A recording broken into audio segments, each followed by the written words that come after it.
Orca hotline, Ingrid speaking. In the middle of her research, Ingrid gets a call that a small female orca is stranded on an isolated beach in heavy surf. She and the team rush to assist. She's somewhere on this bit of coastline here. We're not sure exactly where, but this area here, these lines on the chart are marking that it's really rough and surf breaking. So we're kind of hoping we'll be able to pick her up and move her by tractor and trailer somewhere into here. Okay, well, let's do it. Go.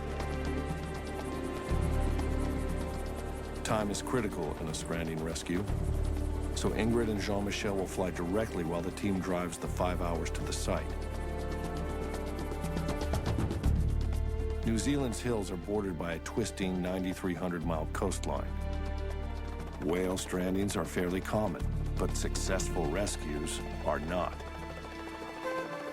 The Orca was first sighted around 1 o'clock by some hikers in a very remote part of the west coast, west of Auckland, tossing and turning in the surf. We ultimately got to the beach, and indeed, this young female, a little over 3 meters long, was very badly stranded. So when we actually first saw her, of course, there's just the natural emotions of just wanting to break down and cry, and knowing that she's away from her family, and knowing that she has no idea if we're people that are going to help her or hurt her. But help comes by digging holes for her flukes and flippers to relieve the discomfort, then keeping her skin moist.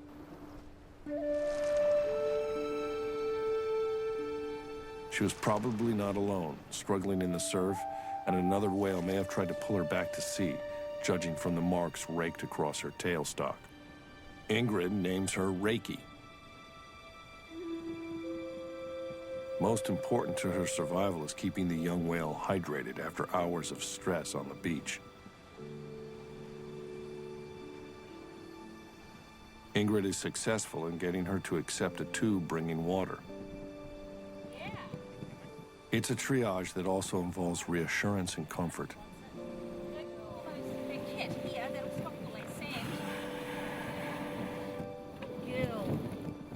Even with expert care under changing conditions, it's believed that an orca can survive only about 24 hours out of water. Hopefully, she'll be okay, and hopefully reunited with her pod. She's a young female, needs her family. We're very, very anxious to see her back in the ocean, in her world. We moved the animal just right up above this tiny little town where there is a facility where we could pull the truck and the trailer right next to a freshwater source. So we had a hose where we could water her down, and we had an ongoing watch throughout the night. But finally, by 4 a.m., we knew it was time for Ingrid and Carl and the team to discuss what the options were to get her back into the water. Where is her family? Carl and I have done orca strandings before, where 2 hours after we released the orca, it met up with its family. So it can be a long way away, and the animals will return if they hear her, but they won't be able to hear her calling if she's inside here over the bar with the surf. But then if we take her to the other coast, it's 100% guaranteed she won't find her family immediately. That's the worst con for both scenarios, is that where is her family? I defer to you more often than not, biological, in terms of your knowledge of the animals. In terms of running an operation, staying here and releasing here is, as you can appreciate, by far it's the most appropriate thing to do. Yeah, it is definitely, but for her, I think it's better to have her on the other coast. And she knows very well that pods here off the North Island will visit the west and east coast frequently. So she felt confident putting this animal in the east side of the country, that there is a very good chance that this young whale will hook up with her family in the near future. A decision is made to move Rakey to the east coast, and the team prepares for what must be done to save the whale. For the heart monitor, we put it on early in the morning, and Ingrid wanted to keep track of her heartbeat throughout the rest of her time on the flatbed. It's becoming clear to the team that a positive outcome for the rescue is not guaranteed. Let's go, Cal.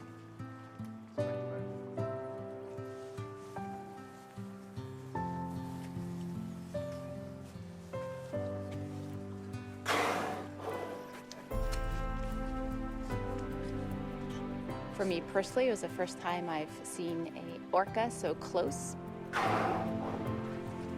But Ingrid, with her trust in us, we really were not only filming and assisting, but we were participants. And when she had asked me to sit next to the whale and help keep the heart monitor on her the entire time, it was my job then to really have that continuous touch with the animal and really hopefully transmit my calmness to this animal. And her heart was very normal, was average, between 60 and 80 heartbeats per minute. And there were times when it even dipped a little bit, which was hopefully a sign of her calmness. And so an unusual procession moves through New Zealand's largest city. So we drove right through the heart of Auckland, 90 minutes through town, with a moment of just sitting there thinking, I'm with a whale. I'm sitting here with a whale. We finally arrive over the east side and pull into the harbor and the ramp. We're about to put the animal in the water, and there's well over 100 plus people cheering as we drive up.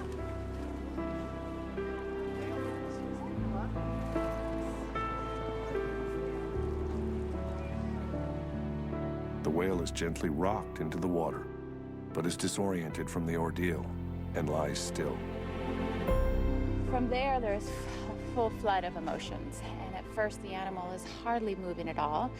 And Ingrid's like, it's all right. You know, her muscles, if you could just imagine your muscles just cramped for hours and hours and not being able to stretch. So she just is probably just, you know, stretching out and getting back into this fluid environment.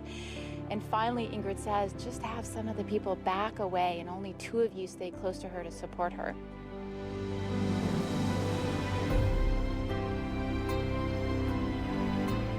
So sure enough, as soon as 3 people backed away from the animal, Carl and one of his staff were right by the head. She just gives a big kick of her tail, and you just see the movement in her dorsal fin just slice through the water as she slowly travels out in the deeper water. We've heard the stories of dolphins pushing people in need back to shore. And now this team has carried a young whale back to the sea with a chance at life. Perhaps orcas and people share an additional trait, the ability to care for another species, including each other. In our complicated relationship with nature, it may be a bond unlike any other.